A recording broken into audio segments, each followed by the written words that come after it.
So the first stage has actually been a very long and anticipating one for, gosh, man, since we heard it announcing, and it just officially released last week. Finally, the Last Ronin, Teenage Mutant Ninja Turtles, baby, finally came out. Yes. And I could just say, God dang, what a heck of a comic to start off with. That's all I got to say, man.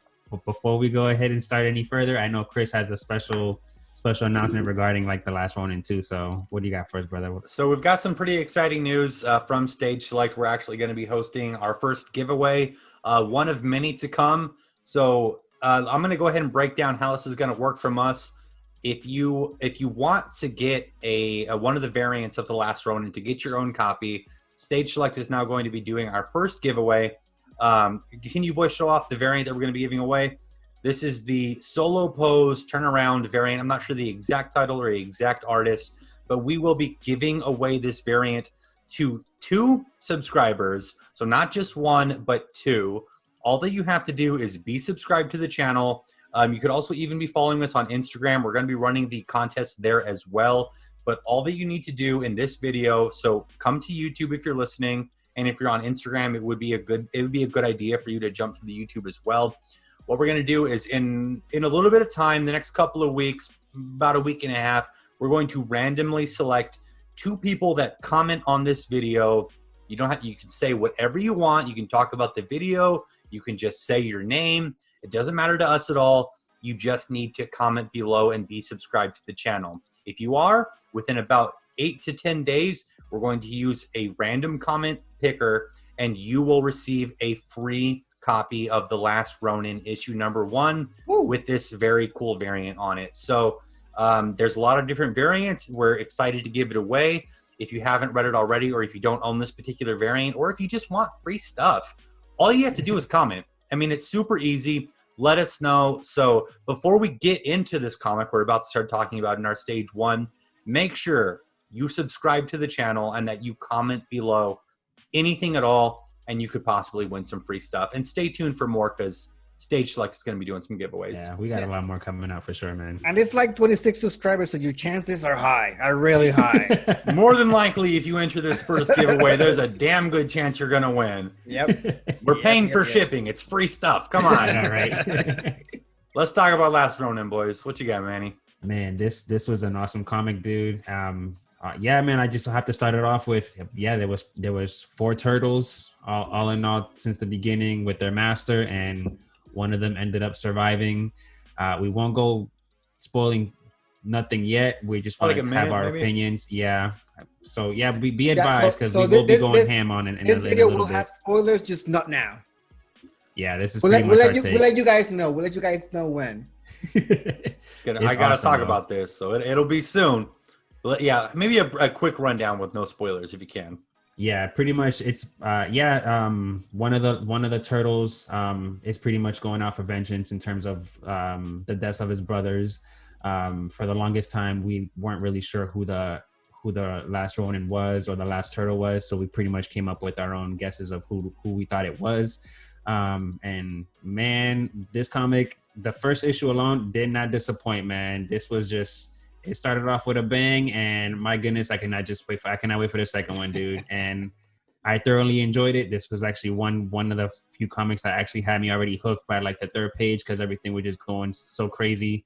The illustration on this comic series is ridiculously good, man. They did a really good job detailing like the way the future looks, like just like the lifestyle that people are living. It's like gritty, dude. Like the colors were pretty popping, man. This was one of the by far one of my favorite first issues that I've ever read right now, man. What about you guys? What do you guys think? It was very futuristic, man, and I did like that. I did like to go into, I believe this is New York, right? Yes. It was futuristic New York City. So I did like the setting. I did like the look. I did like the gritty look, because it looked like really, really, really dark. The turtle looked amazing. So kudos to the artist. It was actually really, really, really well done.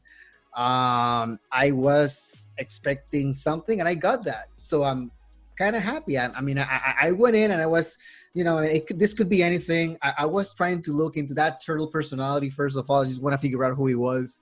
And they made that really hard, but it was really interesting just to follow that journey. A lot of action, love the action, a lot of action all the time, which was great. This is a hostile environment for this turtle, and I was loving every minute of it. So, I mean, kudos. I did enjoy this first one. It was really good. And like Manny, I just cannot wait for the second one, man.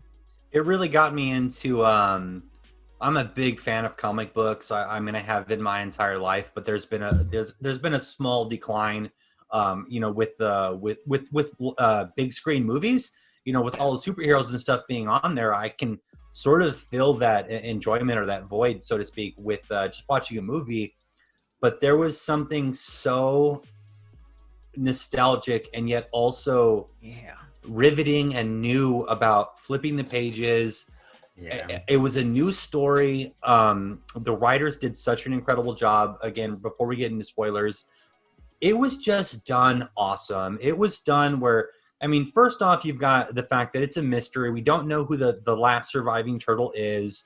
There's some throwbacks to, I don't think this is a split. There's some throwbacks to Shredder and Mousers and some things that we like, that we know, that we grew up with, that maybe you read comics with as a kid.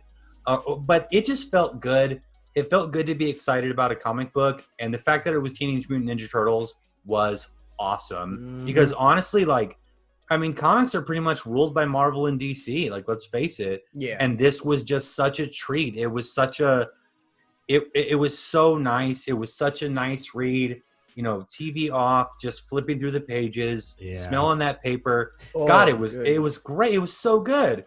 I can't say too much more without getting into spoilers. Dude, the anticipation alone, bro, just like turning those pages, bro, like when you're reading, dude, like that's like the thing that got me too, because like every flip of the page you get anxious, man. And it's something that not everybody understands, but it's quite thrilling. It's really cool. It really is. And if even if you're not a comic book person, you should give it a chance. This is a very fun. It's a very fun one. You can also if you are feeling bored, you can watch our original video where we're all predicting who the last surviving Ninja Turtle is going to be. I'm gonna make sure to link that one at the end of this video.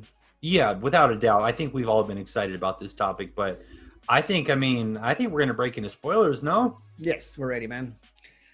Yeah, that's let's do it, man. Lay us down, man. This is your stage, brother. Bro, to be honest, man, like, yeah, we were so anticipated to begin with when this already came out, just being anxious on who it is. And then when you finally get that comic in your hand, dude, just by the first page, you think they're going to let you know who it is right then and there. You go to the second page, no, like, it's every turn, man. Every turn, you're just kind of anxious. Like, dang, are they gonna show me here? Like, I'm not ready for it. But, bro, man, honestly, one of us three was actually dead on who it was, man. And that was actually Chris, the one that called it, saying that it was actually gonna be Michelangelo. I was really hoping it was Donnie, but no, you know what? Just the way they freaking did the story just with him alone, like, you did not know who it was, but then when you reveal it and you just see him do all this shit just to go reach the person who killed like his brothers, I'm like, damn, man, you know what? This is something I wasn't really expecting from Mikey to begin with, man. That was my point in the original video we did, and it's my point now. The fact that they made Michelangelo so gritty and so torn and so messed up inside, the reveal was so good.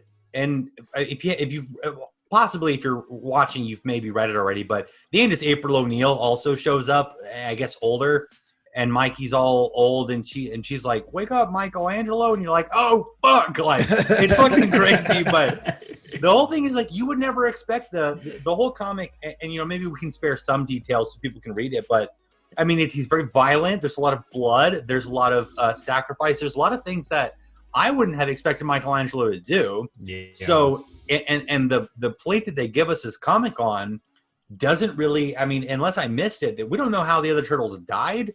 I mean, maybe it seems like it's to the hands of Shredder, but it's not really told directly to us. So he said, I mean, what was his name? It was his grandson. Hiroku Hiroto? Yeah, Hiroku Hiroto, yeah. He said that it was him who killed them, but never explained how. Oh, yeah. Okay. I didn't see that. He did say it, but I'm with you guys. Like when I was reading through the pages, my main focus on trying to read into personalities. When you see this turtle walking around the city and the other turtles responding to and giving him feedback, I was like, I mean, at some point I thought it could be Donnie. But then when I saw one of the turtles kind of giving specifics when it comes to how techie things work, I said, "No, man, Donnie's dead." Yeah, And I was like, then I was going through the pages, and then I saw maybe this is Mikey, but I didn't. I at some point I saw some turtles kind of give sarcastic comments and stuff. I said maybe Mikey's dead as well. So the comic does a good job just basically to misguide you into who it is. Then I was like, it has to be Raph or Leo, one of the two. Then at some point I thought it was Leo when he was sitting down with it all beat up, all bloody, and he was about to commit do his thing, suicide or whatever. I don't know how does it call that in Japanese when a samurai is gonna break. Oh yeah, I forget what that's called. It has a name. I don't know. I played Tsushima recently. I don't remember, but he was gonna do that, and then he was like, I only wanted to always make you proud, Father. It was talking about Splinter. He said, this is Leo. And I thought it was Leo. And dude, at the end, last page, they got me there because dude, I was like discarding turtles the whole comic. And then I said, "What did he?" I want to talk about that too. The dynamic of the one surviving turtle, which is Michelangelo, talking to the ghosts of the past turtles is such a cool thing because it's. I mean, we're following it from the protagonist, being Michelangelo, going through this journey of seeking revenge, and honestly, it's so gritty. He gets the absolute hell kicked out of him. But him talking to his brothers, and like Will said, it's still sarcastic. It's still techie. It's he's having banter. And by the way, I don't know if that's I don't think that's real. I think Michelangelo is crazy and is just hearing voices. I don't think they're ghosts. Of course, it's like a representation of the trauma that he's going. It's just PTSD for sure, man. Yeah, that's what I definitely think that. But I think that the way that the writers and the artists displayed that on the page, it's done beautifully. It is so. I feel like I am a part of this thought bubble with all four brothers, and Splinter and April O'Neil. It's so nice when he has these comments with his brothers. It's just, it's a really, honestly, for as dark as it is, how's the way to put it? It feels warm. It's a nice, and by the way, the reveal is made by April O'Neil, which was a surprise guest at the end of the comic. You didn't expect where she's coming from, which makes me believe because she was found by this other girl, this youngster that was on the street that they stole the bike from. So it makes me believe that this girl is related to April somehow, because how did she find him knocked down after he fade out, after he was about to kill himself, and then all of a sudden he's with April at a room or a hospital or something like that. That was a little bit. It looked like a secret layer, so just like a hidden, like a hideaway type of place. That's what it looked like. It still looked run down. It was probably like his sewer home, like where they were originally at that point. But so they were found by this girl. So how does April gets in there? Is she related to her or what's going on? I wouldn't be surprised if it was if Casey comes around and it's like their daughter. I didn't thought about that. You are right, man. That's a good guess. Yeah, that could be it.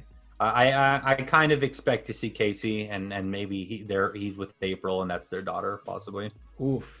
That would be amazing. Now I'm more excited for that second issue, man. That's crazy. I'm telling, what a good comic. It's so good. I'm so happy it lived up to the hype. Man. Seriously, dude, man, and freaking. I mean, this story came from the source. This story is from the creators. So I had high expectations, even though I'm very cautious when it comes to my media.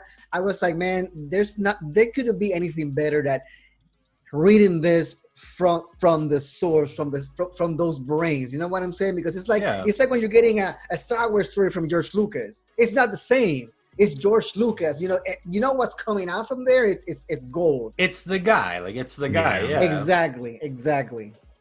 A lot of the cool details too, man. That I kind of like you mentioned earlier, Chris. Like the little homages that they did, how they beefed up the Mousers, and then they had the Mega Mousers and all that stuff too, man. Dude, the Mega Mousers, Stockman technology. God. Dude, I kind of realized that Mikey might have been a good fit to be the last one because he's usually the better fighter out of out of the other three. And the way like you just see the illustration, how he like took him down and all that stuff. I'm like, damn, I don't think this could have been anyone else. Like that's what kind of got me a little bit, but I'm like, nah, I think this is still Donnie, to be honest. But nah, man, the Mousers, bro. The thing is that he changed his bandana, like it's black now, which basically means dope. that he's like, how cool is that? Which is basically means that he's in mourn. Like he's missed his brothers, he's missed his family, and he needs to get this done. And the part that he takes out the bandanas and he just basically the whole like sacrifice thing, like the altar, like they just to pay respect. It was amazingly done because he had all four. It even has his. Yeah. So that threw me off because I say it's gonna put his hand in there. It's gonna take all those bandanas. So what bandana is missing? And I was trying to look, but then they put all four. And I said, oh man, he has all four. So who is this guy? And he didn't act anything like Mikey, man. Nothing. He wasn't a party dude at all. No. He was bringing the party down towards those cyborgs. Oh, something else. The Foot Clan now, it's like cyborgs. Bro, that's what I was gonna say too, man. That's another key detail. Like, so like they're not. They were like robots at the beginning, but then he peels one of the heads off. And it's like a semi-human, semi-robot. It's basically cyborg. So it was interesting to see. Like all of the enemies a lot. Oh yeah. And they're. I mean, I don't know how to explain it, but they look so accurate to what I believe the future of the Foot Clan will be. Yeah, totally. Robot ninjas or robot cyborgs like kicking ass all around the city. It looks great. Hopefully we get like some mainstream villains back too, and hopefully Heroku ends up reviving them as cyborgs too at that point, just more beefed up. I would love to see Leatherhead like back, to be honest, man. That would be a good showdown. Dude, we're getting like Bebop and Rocksteady, but like combined as one enemy. You know what I mean? Like he's gonna have fused them, like using their DNA or whatever.